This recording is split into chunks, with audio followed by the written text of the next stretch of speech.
في الفيديو ده هتكلم عن اسطوره يمكن يكون مش اشهر حد في التاريخ ومش اكتر حد حقق بطولات، لكن يكفي لما يتذكر اسمه على طول بيجي في بالك كلمه انتماء، وبعدها طبعا على طول هتفتكر نادي الاسماعيلي. واكيد ان لاعب يقرر ما يلعبش او ينتمي غير لنادي واحد في مصر وهو الاسماعيلي، دي بتبقى حاجه فعلا ما بتنساش الجماهير. وانا هنا مش بتكلم على جماهير نادي الاسماعيلي بس، بل حتى جماهير الاهلي والزمالك او جمهور المصري عامه. وحسني عبد ربه لما قرر ينتمي لنادي الاسماعيلي، وده لانه اتولد في المدينه دي وعاشر اهلها وقلبه اتعلق جدا بمدينه الاسماعيليه وجمهورها، وكان كل شويه بيجي له عروض من الاهلي والزمالك، لدرجه ان كان في معسكر منتخب مصر ايام افريقيا 2010 كان الاهلي والزمالك حاطين 10% من قيمه عقد حسني عبد ربه لاي لاعب من لاعبتهم يقدر يقنع حسني عبد ربه بالانضمام ليهم، لكن حسني عبد ربه كان دايما بيرفض. بس اكيد ان ورا انتماء حسني عبد ربه للنادي الاسماعيلي جه وراه تضحيات كتير واحداث كتير حصلت برضه قلبت مصر كلها ساعتها. وفي الفيديو ده هحكي لك عن الاحداث اللي حصلت دي في مسيره حسني عبد ربه، وازاي هو دفع ضريبه الانتماء، وازاي فعلا هو كان لاعب مش عادي وامكانياته كانت قويه جدا واللي ادت لصعوده المبكر مع الفريق الاول في نادي الاسماعيلي وهو كان عمره 17 سنه. ومن غير ما اطول عليك اكتر من كده يلا بينا نبدا الحكايه.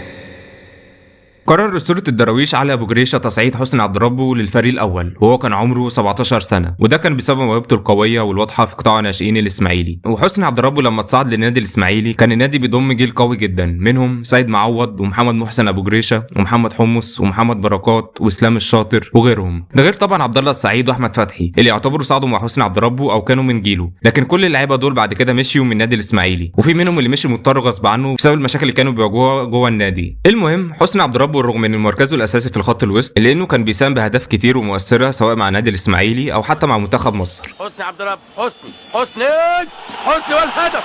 الله الله الله الله الله الله الله الله الله عليك يا حسني، الله عليك يا حسني، لدرجه انه كان مترتب في التوب 5 والتوب 3 من هدافين الدوري المصري قبل كده، تحديدا في موسم 2006 2007 وموسم 2007 2008. وده يرجع ان حسني عبد ربه كان في الاول مركزه كان مهاجم، وبعد كده اتحول لمركز الليبرو لحد ما جه الكابتن حسن شحاته واسماعيل يوسف وضموه لمنتخب مصر للشباب في افريقيا 2003، واللي اعجبوا بامكانياته لما شافوه في مركز الليبرو وعلى انه بيقدر يكون ليه تاثير هجومي ودفاعي في نفس الوقت، عشان يقرروا بعدها انه يلعب في مركز خط الوسط مع منتخب الشباب، وده اللي خلاه بعد كده يتثبت في المركز ده حتى مع الاسماعيلي. وبمناسبه اننا جبنا سيره منتخب مصر للشباب في افريقيا 2003 مع المدرب حسن شحاته، فدي كانت بدايه المحطه ما بين حسني عبد ربه وحسن شحاته، واللي ادت بعد كده استدعاء حسن شحاته لحسني عبد ربه للمنتخب الاول دايما. المهم قدر يساهم حسني عبد ربه مع كتيبه حسن شحاته في الفوز ببطوله افريقيا للشباب 2003 بعد ما فازوا في ماتش النهائي ضد الكوت ديفوار، واللي قدر يسجل حسني عبد ربه في الماتش ده هو واحمد فتحي وعماد متعب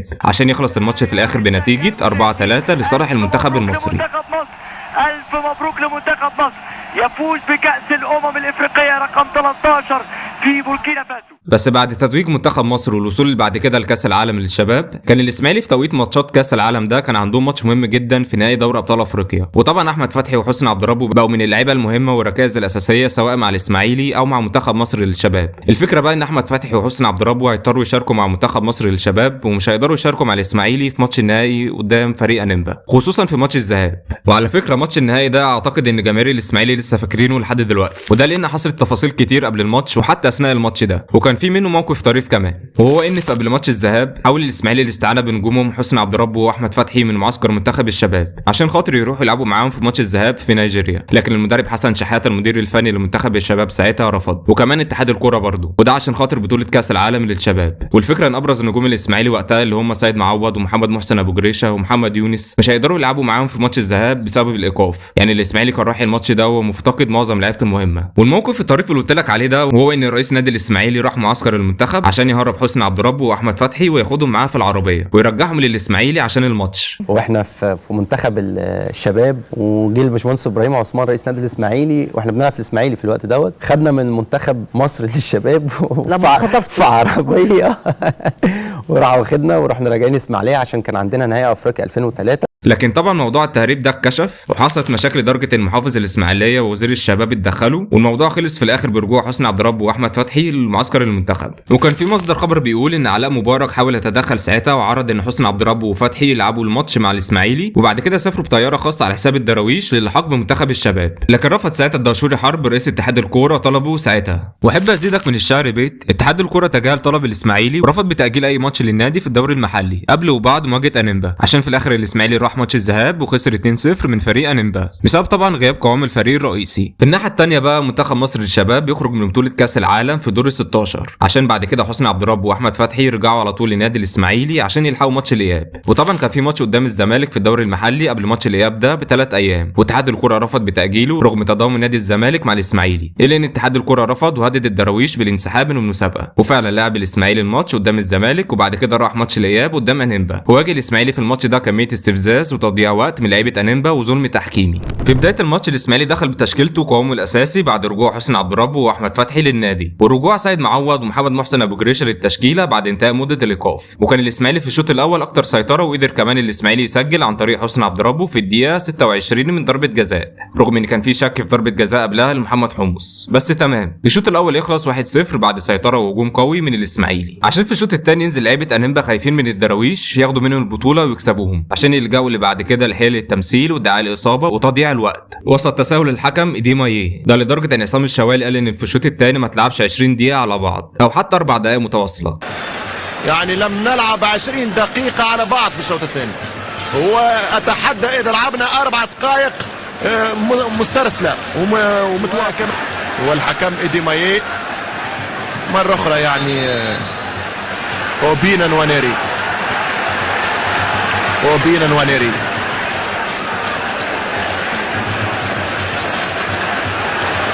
إديماييه مباراة كبيرة عليه، سامحوني، مباراة كبيرة عليه، 33 سنة، هو حكم شاب. عشان للاسف الماتش يخلص في الاخر بسرقه وليس بفوز انيمبا باللقب الافريقي من الاسماعيلي. وعلى فكره لو فاكر ان انيمبا ده ساعتها فريق قوي، فاحب اقول لك ان الاسماعيلي كان فايز عليه في دور المجموعات بنتيجه 6-1. هو بس الظروف اللي حكيت لك عليها دي هي اللي ادت لخساره الاسماعيلي باللقب، ولو كان الاسماعيلي فاز باللقب ده ساعتها كان هيحقق رقم قياسي مصري بفوز 3 انديه مختلفه ببطوله دوري ابطال افريقيا، وهو ان كان الاهلي فاز ببطوله 2001، بعد كده الزمالك فاز ببطوله 2002، لكن للاسف الاسماعيلي اتسرق منه اللقب في بطوله 2003. بعد تألق المواهب الشابة حسني عبد رب محليا وقاريا وتحديدا في بطولة كأس العالم للشباب 2003، حسني عبد رب جذب أنظار الأندية الأوروبية، وعلى حسب موقع ويكيبيديا الأندية دي كانت أرسنال ويوفنتوس وترابزون سبور ونانت الفرنسي وأخيرا ستراسبورج الفرنسي، لكن وقتها رفض نادي الإسماعيلي بيعه باعتباره فرد مهم في الفريق. لكن بعد كده في عام 2005 وافق الإسماعيلي في بيع حسني عبد رب لنادي ستراسبورج الفرنسي لمدة 4 سنوات، والانتقال ده بعد كده يسبب أزمة وصارت جدل قلبت مصر كلها ساعتها. بس في الأول أحكي لك مسيرته بشكل سريع مع ستراسبورج، وهو إن حسني عبد رب لما انضم للنادي الفرنسي ده كان متواجد ساعتها في الدوري الممتاز، وشارك معاهم في 22 مباراة من الدوري، وشارك معاهم برضه في 4 ماتشات من بطولة اليويفا كاب، وسجل منهم هدف واحد، وكان هدف حلو قوي بصراحة لما شفته. وفي نهاية الموسم نادي ستراسبورج هبط للدرجة الثانية، وحسني عبد رب ما كانش حابب انه يلعب درجة ثانية، فقرر انه يمشي من ستراسبورج ويرجع لنادي الاسماعيلي، وفعلا انتقل للاسماعيلي في موسم 2006-2007، وكان الانتقال ده اعارة بنية الشراء. وفي الموسم ده قدم حسني عبد رب اداء كويس جدا مع الاسماعيلي، وكان ليه اهداف كتير ومؤثرة مع النادي ده لدرجة انه كان مساهم ب10 اهداف و5 اسيستات في الدوري، وكان محتل في المركز الخامس من هدافين الدوري، واحتل الاسماعيلي في نهايه الموسم في المركز الثالث من ترتيب الدوري المصري، عشان تخلص بعد كده فتره اعاره حسني عبد رب مع الاسماعيلي من نادي ستراسبورج. ودي بقى كانت بدايه الازمه اللي قلت لك عليها من شويه، هو ان بعد ما خلصت اعاره عبد رب مع الاسماعيلي المفروض حسني عبد رب بقى رسميا من حق ستراسبورج لحد ما يدفع الاسماعيلي فلوس بند الانتقال النهائي اللي كان قيمته 500,000 يورو، لان العقد كان بينص على اعاره اللاعب بنيه الشراء، يعني الاسماعيلي يدفع مبلغ الانتقال النهائي ويبقى حسني عبد رب خلاص اللاعب الرسميه للاسماعيلي ومن حق النادي الدراويش. الفكره بقى ان المبلغ اتاخر وما اتدفعش، وهنا بقى تحصل المشكله. حسني عبد رب المفروض كده يرجع لنادي ستراسبورج، وفي نفس الوقت مش هينفع اللاعب يرجع ليهم لان الفتره دي كان حسني عبد رب بيأدي الخدمه العسكريه في مصر، ومن هنا بقى يدخل النادي الاهلي والزمالك على الخط في المفاوضات مع ستراسبورج بخصوص شراء اللاعب. وفي الناحيه الثانيه حسني عبد رب كان عمال يتحايل على يحيى الكومي رئيس نادي الاسماعيلي انه يدفع المبلغ عشان الموضوع ده يتحل ويبقى موجود مع الاسماعيلي، لان حسني مش عايز يلعب لاي نادي في مصر غير في الاسماعيلي. بس يحيى الكومي كان بيتجاهله وكمان كان بيوجه له الاهانه، عشان كده حسني اضطر يمضي للاهلي عشان ما يتوقفش. لما بتكلم رئيس نادي في اسماعيليه ويقفل السكه وتقفل في وشك، اول مره انا بقول الكلام ده كان يحيى الكومي. لما تقول لرئيس نادي انا عايز اقعد ويقول لك عايز تمشي غرفه 60 داهيه، الناس ما بتعرفش الكلام ده. لما تقول للراجل انا حابب النادي واقعد، تتعامل بالاسلوب ده. ولما في فرنسا يقولوا لك انت هتتوقف وانت جواك مش عايز تمشي من النادي الاسماعيلي. ولكن في الاخر بعد رغبه حسني عبد رب بالبقاء في الاسماعيلي، الموضوع اتحل في الاخر ما بين الاسماعيلي وستراسبورج بشكل ودي، عشان بعد كده حسني عبد رب يرجع لنادي الاسماعيلي. في افريقيا بقى نسخه 2006 حسني عبد ربه ما قدرش يلحق بكتيبه الجيل الذهبي مع منتخب مصر، وده كان بسبب الاصابه، وقدر المنتخب في الاخر الفوز بالبطوله، لكن قدر حسني عبد ربه الانضمام للمنتخب المصري في افريقيا نسخه 2008. وفي النسخه دي حسني مش طلق بس، لا ده انفجر مع المنتخب كمان. وحسني كان ليه اهداف مؤثره وعالميه، او دي بتبقى اهدافه المعتاده اللي بنشوفها دايما بيسجلها من بعيد سواء مع المنتخب المصري او حتى مع الاسماعيلي. وكان حسني ليه هدف شهير قدام الاهلي في بدايته، والهدف ده اتصنف ساعتها افضل هدف في الموسم، ده غير ان الهدف ده سجله في الدقيقه الاخيره من الوقت بدل الضائع، واللي ادى الفوز الاسماعيلي بنتيجه 2-1.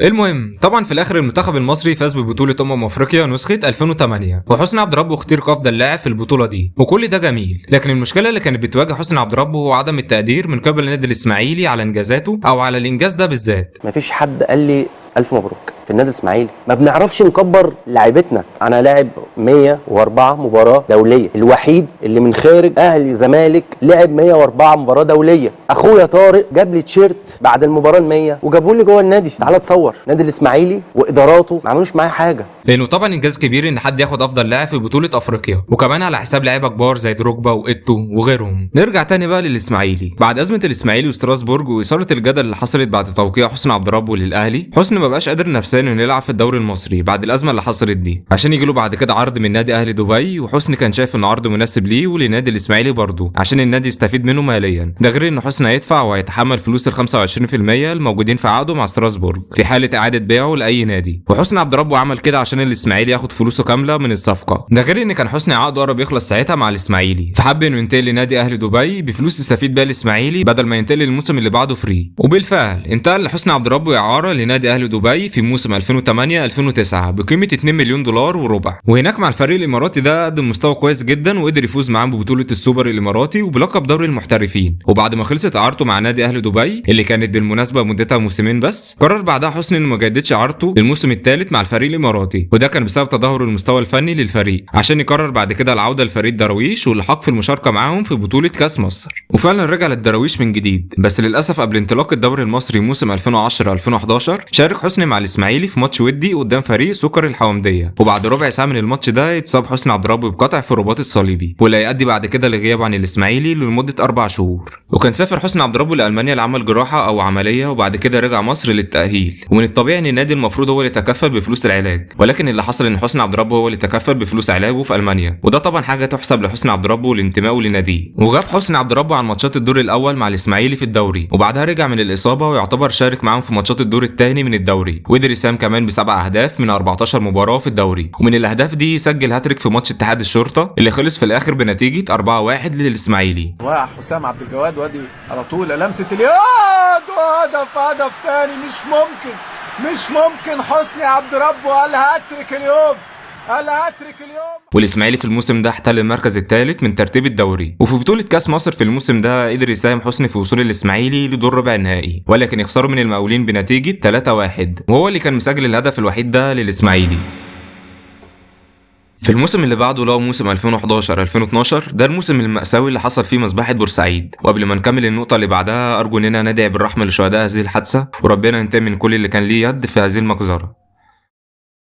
بعد مجزرة بورسعيد الدوري طبعا اتوقف، رغم ان حسني عبد ربه كان عامل ارقام او مساهمات كويسه جدا في بدايه الدوري، وهو انه كان مساهم ب7 اهداف و4 اسيستات من 13 ماتش في الدوري. ولكن بعد كده لما الدوري اتوقف جه عرض الحسني من نادي اتحاد جده السعودي بضمه كاعاره، وبالفعل انضم حسني للنادي السعودي في موسم 2011-2012، وتنازل كمان حسني عن مستحقاته مع الاسماعيلي قبل ما ينتقل لاتحاد جده. وهناك في اتحاد جده تألق حسني جدا مع الفريق السعودي في فتره ال6 شهور اللي لعبهم مع الفريق، وجماهير الاتحاد تعلقوا بيه جدا، وده اللي خلى بعد كده ان الفريق بقى عايز يشتريه بشكل نهائي. ولكن بسبب مغالاة نادي الاسماعيلي تراجع نادي الاتحاد عن شراء عقده بصوره نهائيه، فقرروا يمدوا الاعاره يمكن الفلوس تبقى اقل شويه. ولكن برضه الاسماعيلي كان مازال مطالبه الماديه عاليه بخصوص اللاعب، عشان في الاخر يقرر مدرب اتحاد جده في ايقاف المفاوضات مع حسني عبد ربه، لانه كان شاف ان المبلغ اللي كان طالبه الاسماعيلي في موسم واحد يقدر يجيب بيه لاعب تاني اكتر افاده فنيه، رغم ان مجلس اداره نادي الاتحاد ما كانش عندهم مشكله في دفع المبلغ اللي كان طالبه الاسماعيلي. زائد كمان جماهير الاتحاد كانت بتطالب بضروره التجديد لحسني عبد ربه، ولكن لكن يجي هنا بقى نادي النصر السعودي قدم عرض بخصوص ضم حسني عبد ربه على سبيل الاعاره برضه، وبالفعل قدر النصر انه يضم حسني للفريق مقابل 800,000 دولار كاعاره، وده كان في موسم 2012 2013. وكالعاده قدم حسني مستوى كويس جدا مع النصر، وده اللي خلى الفريق يكون عندهم الرغبه في تمديد او تجديد عقده لموسم كمان. ولكن في ماتش النصر والاهلي السعودي تحديدا في الوقت البدل الضائع يتصاب حسني عبد ربه بالرباط الصليبي، واللي ادى بعد كده تراجع نادي النصر عن فكره تمديد عقده، ويقرروا ينهوا اعارته في ابريل 2013 بعد الاصابه، ويرجع للنادي الاسماعيلي من غير ما ياخد مستحقاته الماليه، عشان ساعتها حسني قدم شكوى للاتحاد الاسيوي، وبعدها حصل حسني عبد ربه على مستحقاته من نادي النصر، وبعدها تنازل عن شكواه للاتحاد الاسيوي، وبعد كده طبعا هينضم ويكمل مسيرته مع نادي الاسماعيلي.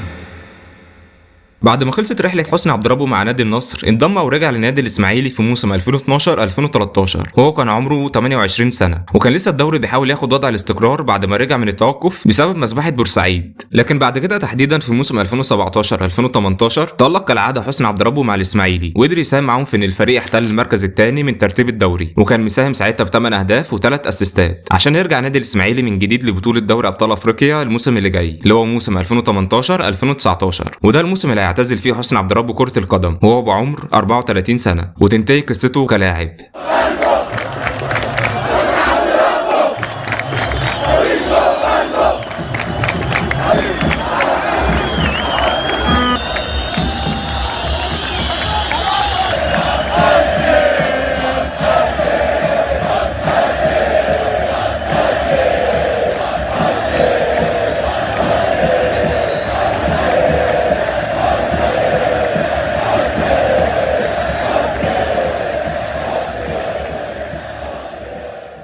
يمكن حسني عبد ربه ما كانش ليه نصيب يفوز باي بطوله مع الاسماعيلي، ولكن حسني بيقول انه عمل احسن من مليون بطوله وهو الانتماء، لان هو كان قدامه انه ينضم للاهلي والزمالك ويكون في خزينته بطولات كتير وكمان فلوس، لكن هو قرر انه يكمل مع النادي اللي اتولد في مدينته وبدا مسيرته الكرويه معاهم وهو ناشئ، وقرر انه يواجه كل العقبات والتحديات والمغريات عشان ينتمي لنادي الدراويش. والانتماء اللي بقولك عليه ده ما جاش بسهوله فعلا، لان نادي الاسماعيلي رغم انه اسم كبير وطلع اجيال كتير سواء للاهلي او الزمالك جه عليه وقت ما بقاش البيئه اللي جوه النادي مساعده لعيبه كتير، وادت اللي بعد كده خروج اسامي كبيره غصب عنهم من النادي. عشان كده اللي عمله حسني عبد ربه مع الاسماعيلي من اخلاص وانتماء ما جاش بالسهل فعلا.